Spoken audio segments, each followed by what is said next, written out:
Hello everybody, Rudy Foodie here. Welcome to another Azur Lane video. This is going to be another six tips for beginners, because I made 6 tips for beginners just yesterday. So check that out if you haven't. If you're new, that might be helpful to you. And let's get it going. First thing I want to talk about is to do your PvP. PvP, I know it's really scary. And I know I'm kind of like later on in the game, so you may be seeing all these scary numbers, but don't worry. You will probably be matched up with players more of your level. And even then, the advice I would go for is to punch down. See this fleet here, it's not the strongest out of this lineup here, so I could probably do well with the fleet I have queued up for that. So that's one piece of advice, is to punch down, but also you still get some benefit. You get some XP for participating in PvP, and you do not lose morale when you sortie in PvP. So you really could only benefit from participating in PvP. So you get yourself some free resources, some free XP. It's a win-win. Okay. Next piece of advice for beginners I have is to invest in your dorm. Your dorm is going to be super important, because in my time of playing with a brand new account, I find that oil isn't really the problem. It's morale. Morale rolls down really fast, and then you're kind of stopped in your tracks of playing because you don't want to play beyond the ship's morale limit, because then they won't like you, and then the more they don't like you, they lose some of their stats and they just don't perform as well. So yeah, affinity is how much they like you, sort of thing. So affinity is another stat that is connected to morale, so you don't want to drop affinity, so you want to keep morale up. So how do you do that? It's a long-winded way to say how do you do that. It's the dorm. You give them snacks, and in the first floor of the dorm they gain XP while they're in the dorm, but also the morale recovers. I believe you just get 2 slots in the beginning, and with gems you can invest in more slots after you buy the last slot, which I forget how much it is. I think it's like 1200 gems. It might be a little less, I don't know. Rudy, put it on screen. How much is the last slot?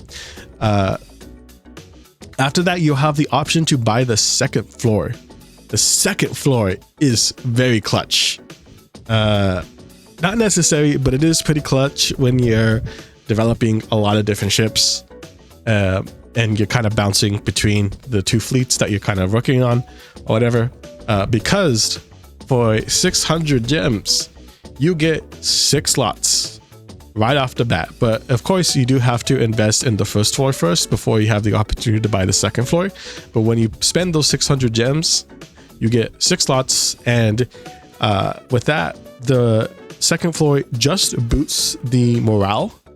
So they won't get an extra boost to their experience points, but the morale goes up. So that is very beneficial in itself. You could definitely save up a lot of time waiting between recovering morale to continue to grind and develop your characters further. So yes, the dorm is definitely worth investing in. And not just with that, bonus tip, I guess, is to I'll be a little patient too, because in my experience with my new account, that getting the coins is kind of tough. I don't really know many ways to get more coins consistently, other than just them happening to find them, or completing some commissions and maybe some missions as well. But yeah, those are the only ways I know to get more dorm coins. But take your time, just keep playing consistently, and you'll eventually accumulate them before you know it. And heck, now I have more than I know what to do with. Like, I could probably buy like a good amount of these older dorm themes here. But yeah, and that's unnecessary. I just buy every new limited one that comes out now. Okay. But yeah, investing in your dorm helps out a ton. Keep the morale up. Next piece of advice I would give is to spread your polls during the duration of an event. Now it's super tempting when you see the limited banner with the new limited ships here, and you're like, oh, they're so beautiful, they look so strong, they look so cool, I want them all. Take your time. Like I said, be patient. For this event in particular, it's only going to be here for a week, so it will go by pretty fast. But just be prepared for the very last day. That's when you go all in. See, right now they give free pull tickets. I don't have any right now because I used them all because I just felt like it.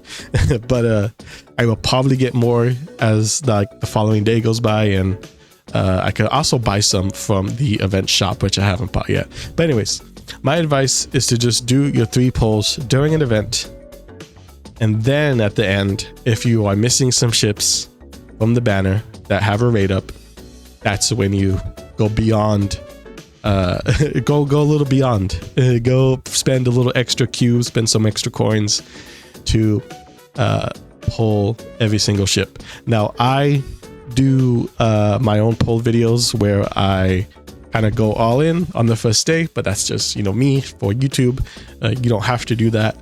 You definitely have time to sort of save your cubes, because when you do what I do for videos, like go all in, you do end up spending more cubes than you would need to. If you really only spent cubes to get the ships that you have missed during the duration of the event, then you wouldn't need to spend extra, So like some people can luck out, and during the duration of like 2 or 3 weeks an event, they pull every single ship just from the 3 daily pulls. So that's very possible. And because of that, they don't have to spend extra,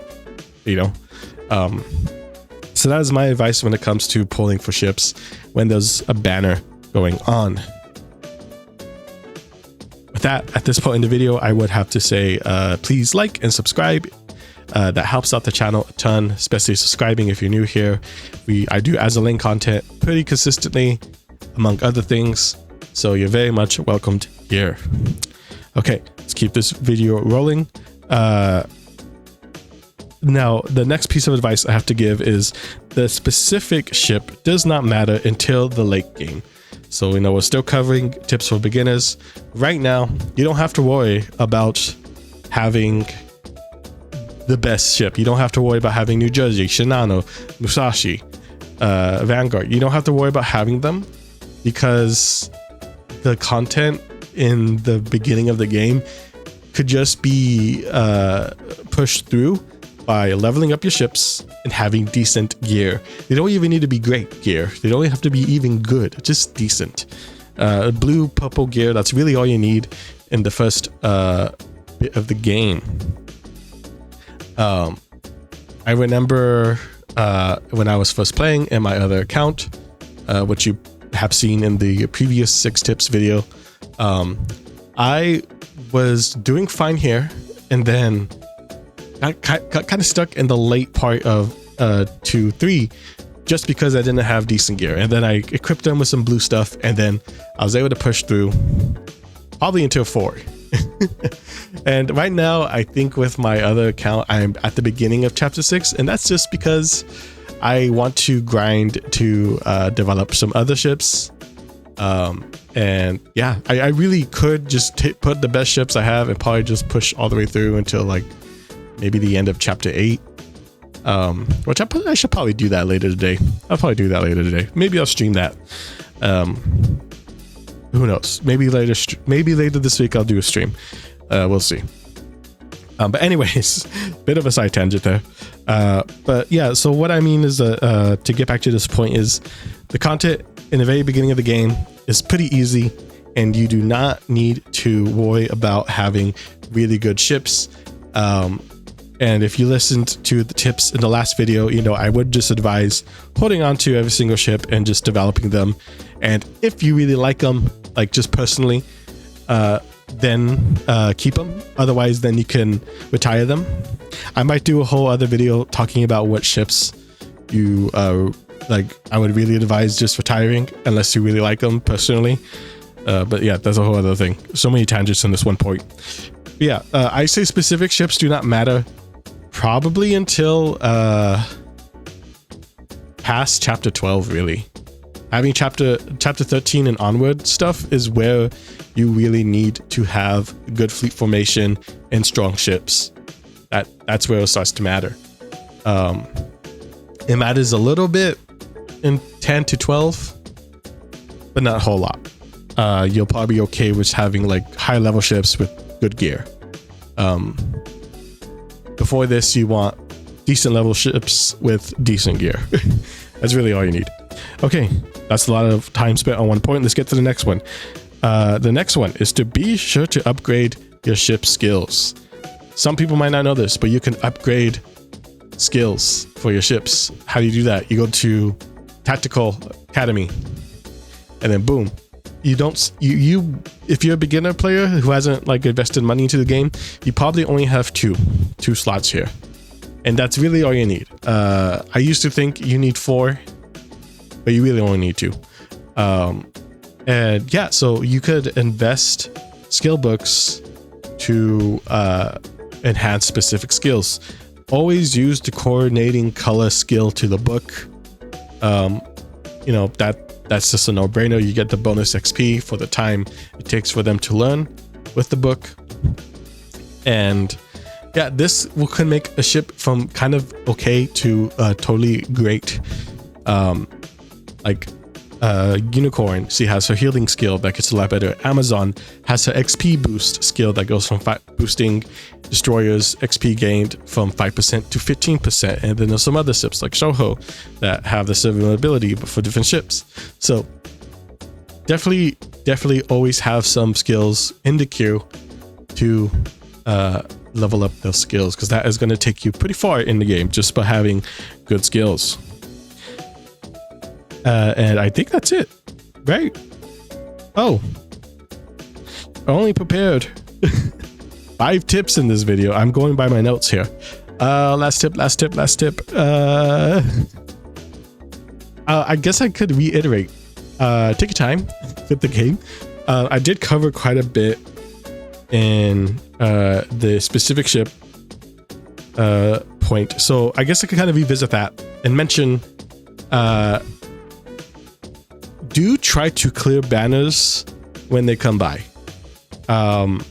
because in the beginning you're kind of limited to the only ships you can get from playing the game, which there are really good ships you could get from just playing the game. This game is very free to play friendly. You do not need to spend money. Clearing banners is gonna build up your collection and then also give you access to better ships like Musashi, like Vanguard.